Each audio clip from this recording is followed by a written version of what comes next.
नमस्कार, आपके साथ मैं हूं शील।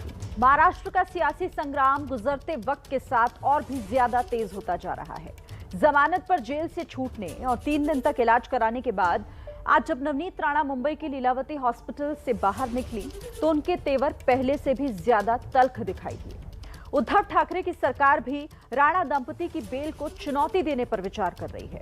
उधर यह भी बताया जा रहा है कि हनुमान चालीसा विवाद के मामले में नवनीत राणा की कल दिल्ली में गृह मंत्री अमित शाह से मुलाकात हो सकती है। दरअसल महाराष्ट्र में बिछ रही नई सियासी बिसात में मोहरे तो नजर आ रहे हैं, लेकिन चालें कौन चल रहा है ये नजर नहीं आ रहा। हमारी इस खास पेशकश में देखिए महाराष्ट्र की राजनीति में कौन बन रहा है आखिर किसका मोहरा।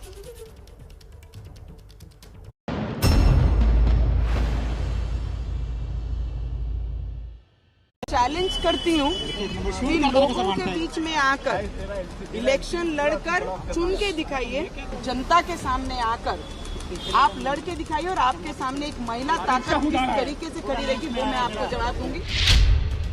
सांसद नवनीत राणा का ये चैलेंज महाराष्ट्र के उस राजनीति का गवाह है जिसमें आक्रामक संघर्ष की खुशबू शामिल रही है, तो वहीं धमकियों के साथ मुद्दों की धमक भी गूंजती रही है। 3 तारखेला ईद आहे, त्यांच्या सणामध्ये मला कुठच्याही प्रकारचं विष घालवायचं नाही। 4 तारखेपासून ऐकणार नाही। शिवसेना के संस्थापक बाला साहेब ठाकरे की राजनीतिक विरासत की ये वो फसल है जिसे महाराष्ट्र की राजनीतिक जमीन में करीब 50 साल तक सींचा गया है, और इसीलिए महाराष्ट्र में छिड़ा मौजूदा राजनीतिक संग्राम उद्धव ठाकरे के लिए एक बड़ा इम्तिहान बन गया है। एक तरफ शिवसेना की राजनीतिक शैली में ही जहां पराये लोग उद्धव ठाकरे पर पलटवार कर रहे हैं, तो वहीं दूसरी तरफ उनके करीबी रहे अपनों ने भी ठोक दी है उनके खिलाफ ताल। और इसीलिए बाल ठाकरे की हिंदुत्व की विरासत को आगे बढ़ाना जहां उद्धव ठाकरे के लिए सबसे बड़ी चुनौती बन चुकी है, वहीं सत्ता की बिसात पर सबसे ज्यादा दांव पर शिवसेना की ही साख लगी है। क्योंकि महाराष्ट्र की राजनीति में अब उद्धव ठाकरे के खिलाफ हिंदुत्व के ये 2 नए चेहरे मैदान में हैं। लेकिन बड़ा सवाल ये भी है कि ये चेहरे अपने दम पर मैदान में हैं या फिर इनके पीछे बीजेपी की ताकत काम कर रही है। उद्धव ठाकरे जी को भी बोलना चाहूंगी, इतना अत्याचार तुम्हारे पास पावर है, पावर का दुरुपयोग तुमने किया है। चैलेंज करती हूँ कि लोगों के बीच में आकर इलेक्शन लड़कर चुन के दिखाइए, अगर दम है। आज आपके पूर्वजों के नाम से आपको आज पद मिला है मुख्यमंत्री का, पर जनता के सामने आकर आप लड़के दिखाइए और आपके सामने एक महिला ताकत किस तरीके से खड़ी रहेगी वो मैं आपको जवाब दूंगी। भाग्य बड़ा या कर्म, ये बहस पुरानी है, और महाराष्ट्र के महाभारत में भी कर्म वर्सेस किस्मत को लेकर फिर ज़बानी जंग छिड़ गई है। सांसद नवनीत राणा ने अस्पताल से निकलते ही वंशवाद को मुद्दा बनाकर उद्धव ठाकरे पर हमला बोला। दरअसल महाराष्ट्र के महाभारत की ये 2 चेहरे कर्म और किस्मत की कहानी के 2 चेहरे भी हैं। एक चेहरे के किस्मत कनेक्शन ने उसे सत्ता के शिखर तक पहुंचाया, जो खुद अमरावती की बड़नेरा सीट से विधायक हैं। खास बात यह है कि उद्धव के खिलाफ नवनीत की हिंदुत्व का चेहरा बनने की कोशिशों की जड़ में भी अमरावती की सियासत ही है। अमरावती लोकसभा सीट शिवसेना का गढ़ रहा है। 1999 से 2019 तक शिवसेना लगातार यहां से जीतती रही है। 2014 में नवनीत राणा ने एनसीपी की टिकट पर अमरावती से लोकसभा चुनाव लड़ा था, लेकिन शिवसेना के आनंदराव अडसूल से करीब 1,38,000 वोटों से हार गईं। लेकिन 2019 में एनसीपी के समर्थन से वो अमरावती से निर्दलीय सांसद चुनी गईं। यही वजह है कि संसद से सड़क तक नवनीत राणा लगातार खुलकर शिवसेना के खिलाफ आवाज उठाती रही हैं। श्री राम का नाम लेना अगर गुनाह है और उसके लिए मुझे 13-14 दिन की सजा ये सरकार ने दी है। अगर हनुमान चालीसा और राम भगवान का नाम लेना अगर गुनाह है तो 14 दिन नहीं 14 साल रहने को मैं जेल में तैयार हूँ। अगर ये लगता है कि वो एक महिला की आवाज जेल के माध्यम से अगर दबा सकते हैं तो 14 दिन में महिला दबने वाली नहीं। हमारी लड़ाई जो है वो भगवान के नाम की लड़ाई है और मैं आगे भी उसको कंटिन्यू करने वाली हूँ।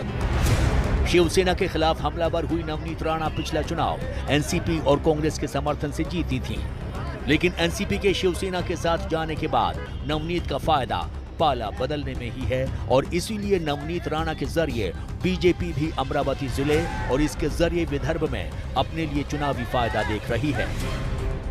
दरअसल अमरावती की 6 विधानसभा सीटों में से एक भी बीजेपी के पास नहीं है। 3 कांग्रेस, 2 सीट बीजेपी यानी प्रहार जनशक्ति पार्टी और 1 सीट निर्दलीय विधायक रवि राणा के पास है। अगर महाराष्ट्र के पूर्वी इलाके विदर्भ की बात करें तो यहाँ विधानसभा की 62 सीटें हैं। 2019 के विधानसभा चुनाव में बीजेपी ने यहाँ 29 सीटें जीती थी, जो पिछली बार से 15 कम थी। इसीलिए ऐसे में माना जा रहा है कि अमरावती में बीजेपी और राणा परिवार एक दूसरे के काम आ सकते हैं।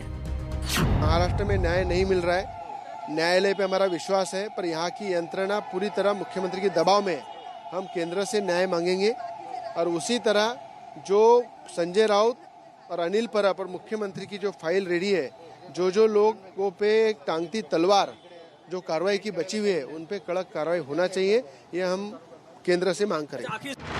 एक तरफ अमरावती से निकलकर राणा परिवार उद्धव ठाकरे को मुंबई में ललकार रहा है, तो वहीं दूसरी तरफ उद्धव के चचेरे भाई राज ठाकरे मुंबई से औरंगाबाद जाकर उद्धव ठाकरे के खिलाफ राजनीतिक जंग का ऐलान कर चुके हैं। 3 तारखेला ईद आहे।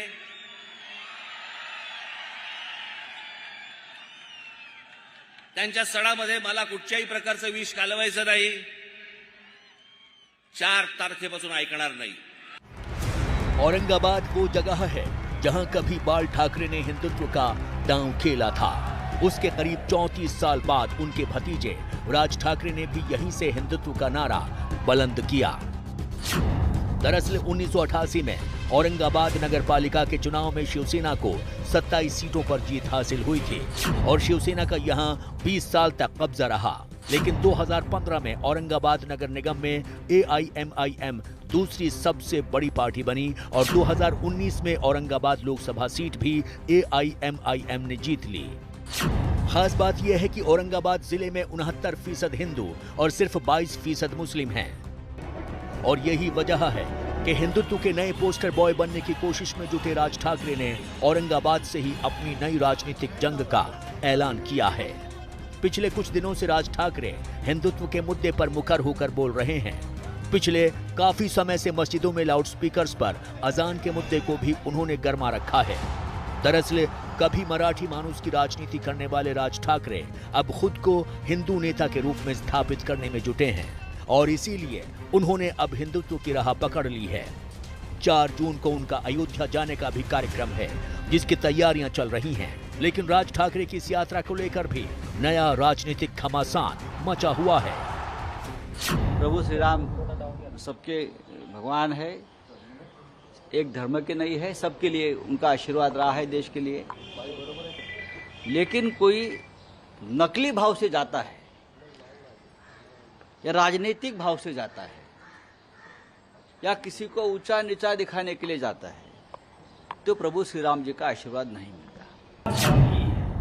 आपकी है, लेकिन आप अयोध्या भगवान राम का दर्शन करने नहीं आ रहे हैं, आप राजनीति करने आ रहे हैं, राजनीति करने आ रहे हैं। और यदि आपको राजनीति करना है तो पहले आप केवल एक शब्द बोल दो कि आज तक मेरे द्वारा जो उत्तर भारतीयों का अपमान किया गया है उसके लिए हम माफी मांगते हैं। जाहिर है महाराष्ट्र की राजनीति में नवनीत राणा की तरह ही राज ठाकरे भी हिंदुत्व का चेहरा बनने की कोशिश में हैं। लेकिन हिंदुत्व के मुद्दे पर मचे इस संग्राम में भले ही ये चेहरे सामने हैं, मगर पर्दे के पीछे असली जंग बीजेपी और शिवसेना के बीच ही है।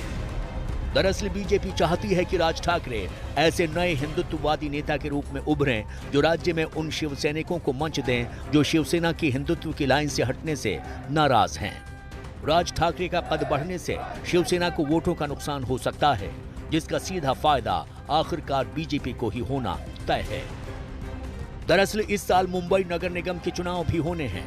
बीजेपी की योजना है कि अगर एमएनएस शिवसेना के 5 से 7% वोटों में भी सेंध लगा देती है तो उसका मुंबई नगर निगम चुनावों पर काफी असर पड़ेगा। राज ठाकरे के कट्टर हिंदुत्व कार्ड से बीजेपी को एक फायदा ये भी है कि इससे शिवसेना पर अपने पुराने राजनीतिक मुद्दे की ओर लौटने का दबाव बनेगा। जाहिर है महाराष्ट्र की राजनीतिक बिसात पर राज ठाकरे और नवनीत राणा मोहरे भर नजर आ रहे हैं। खेल तो बीजेपी खेल रही है।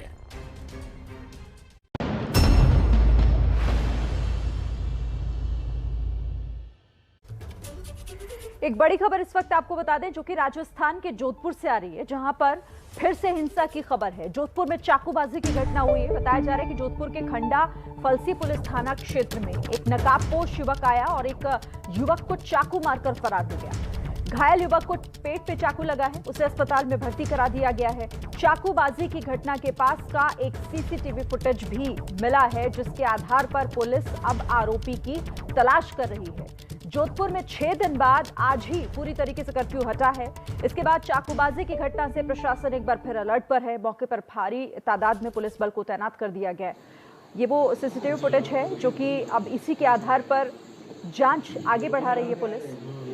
तो राजस्थान के जोधपुर में एक युवक ने दूसरे युवक को, देखिए, बाइक पर बैठे युवक को चाकू मारकर फरार हो गया। यहाँ पर राजस्थान के जोधपुर की ये तस्वीरें हैं।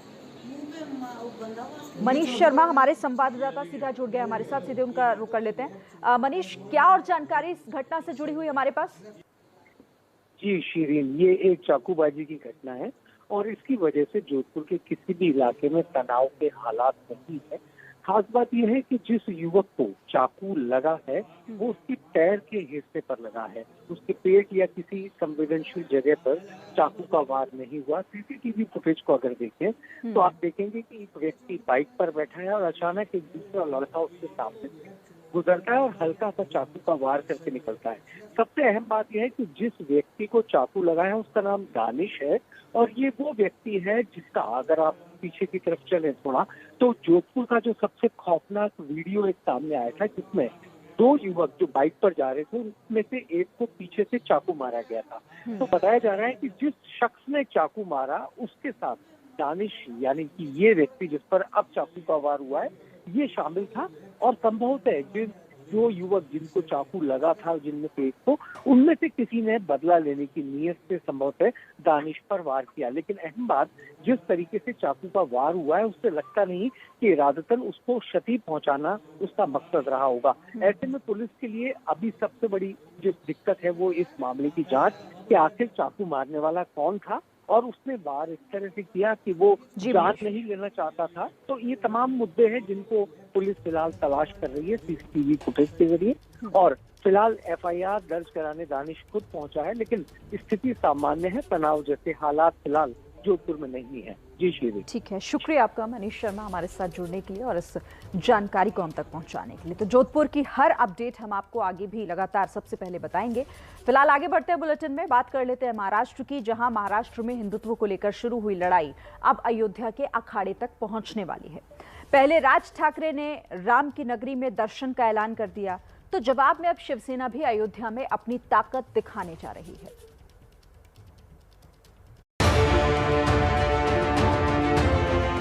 हिंदुत्व पर ठाकरे बनाम ठाकरे, महाराष्ट्र की लड़ाई अब अयोध्या पर आई। राज के नहले पर शिवसेना का दहला। शिवसेना से राज्यसभा सांसद संजय राउत ने भगवान श्री राम की इसी तस्वीर को ट्वीट कर जानकारी दी कि 10 जून को आदित्य ठाकरे अयोध्या जा रहे हैं। तस्वीर पर लिखा है, एक पल प्रभु के चरणों में। 10 जून की तारीख लगभग तय हो गई है और आदित्य ठाकरे जी के साथ महाराष्ट्र से नहीं तो पूरे देश से शिवसैनिक, युवा सैनिक, पूरे उत्तर प्रदेश में शिवसेना के साथ जुड़े हुए सभी लोग अयोध्या में 10 जून को अपना वहाँ दर्शन देंगे, प्रभु राम जी का आशीर्वाद लेंगे। संजय राउत भले ही आदित्य ठाकरे के अयोध्या दौरे को राजनीति से न जोड़ने की बात कह रहे हों, लेकिन मुंबई में शिवसेना की तरफ से लगाया गया ये पोस्टर कुछ और कहानी बयान कर रहा है। इस पोस्टर पर लिखा है, असली आ रहा है, नकली से सावधान। पोस्टर से बखूबी समझा जा सकता है कि यहाँ शिवसेना ने नकली शब्द राज ठाकरे के लिए इस्तेमाल किया है, क्योंकि राज ठाकरे ने भी 5 जून को अयोध्या में रामलला के दर्शन का ऐलान किया है।